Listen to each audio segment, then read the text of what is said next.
पाकिस्तान के हुकूमती सेटअप में जब किसी हुकूमत के दिन गिने जा चुके हों तो सबसे पहले मामलात बलूचिस्तान से बिगड़ना शुरू होते हैं। ये हमने हालिया तारीख में देखा है। तो क्या बलूचिस्तान नून लीग के हाथ से इस वक्त निकल गया है? वैसे तो वहाँ पीपल्स पार्टी के सरफराज भुट्टो की हुकूमत है, लेकिन इसे वफाकी हुकूमत की जानिब से पुष्ट पनाही तो बहरहाल हासिल है। और वजीर आजम शहबाज शरीफ सरफराज भुट्टो से मुलाकात करने और बलूचिस्तान के मामलात पर खुसूसी तौर पर क्वेटा भी गए थे। अब की जो सूरत हाल है वहां पर अब डायनामिक्स तब्दील होना शुरू हो गए हैं और ये मामला सिर्फ पाकिस्तान की अंदरूनी सियासत या अंदरूनी अदम इस्तेहकाम की सूरत हाल पर ही मबनी नहीं, बल्कि इसमें चीन जैसे बड़े आलमी प्लेयर्स की भी मंशा शामिल हो सकती है। क्योंकि चीन की राय इसलिए अहम है, वहां गवादर है, गवादर पोर्ट है और सी पैक की बुनियाद वहां पर है। इस सूरत हाल को समझना जरूरी है। पाकिस्तान में चीनी इंजीनियर्स पर हालिया होने वाले हमलों के बाद चीन ने उस वक्त तक पाकिस्तान को बड़ी इन्वेस्टमेंट ना देने का फैसला कर रखा है जब तक सी पैक पर काम करने वाले इंजीनियर्स और चीनी अहलकारों की सिक्योरिटी को मुकम्मल यकीनी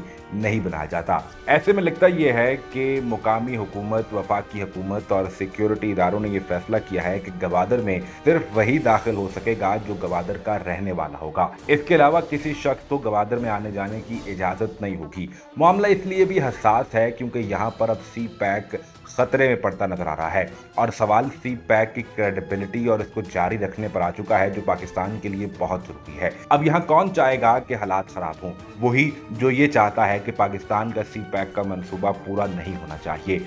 इसमें आलमी कुव्वतें भी बड़ा किरदार अदा कर सकती हैं। यानी भारत और अमेरिका का नेक्सस शुरू से ये चाहता है कि किसी न किसी तरीके से सी पैक को डिस्टेबलाइज किया जाए या इसे नुकसान पहुंचाया जाए। अब गवादर के अंदर जो सूरत हाल पैदा होना शुरू हुई है और जहां पर अवाम और एक बार फिर सिक्योरिटी इदारे एक दूसरे के आमने सामने आकर खड़े हुए हैं, इसे हवा देने की कोशिश आलमी ताकतों की जानिब से और उनके वो कारिंदे जो यहाँ मौजूद हैं उनकी जानिब से भी की जा सकती है, जिसका बुनियादी मकसद सी पैक को नुकसान पहुंचाना है। और इस मामले पर ताहाल चीन की जानिब से तो कोई बयान सामने नहीं आया, लेकिन चीन इस पर पाकिस्तान की हुकूमत से बड़ा मुतालबा कर सकता है कि अगर आप हालात को कंट्रोल नहीं कर सकते तो फिर मामलात आगे कैसे बढ़ेंगे। चीन यहाँ एक बार फिर पाकिस्तान की मौजूदा हुकूमत और पाकिस्तान की सिक्योरिटी एस्टेब्लिशमेंट से ये मुतालबा कर सकता है कि फौरी तौर पर इस सूरत हाल को हल किया जाए, क्योंकि यहाँ पर बड़ा सिक्योरिटी रिस्क चीनी इंजीनियर्स और चीनी टेक्नीशियन समेत उनके एहलकारों के लिए भी पैदा हो सकता है।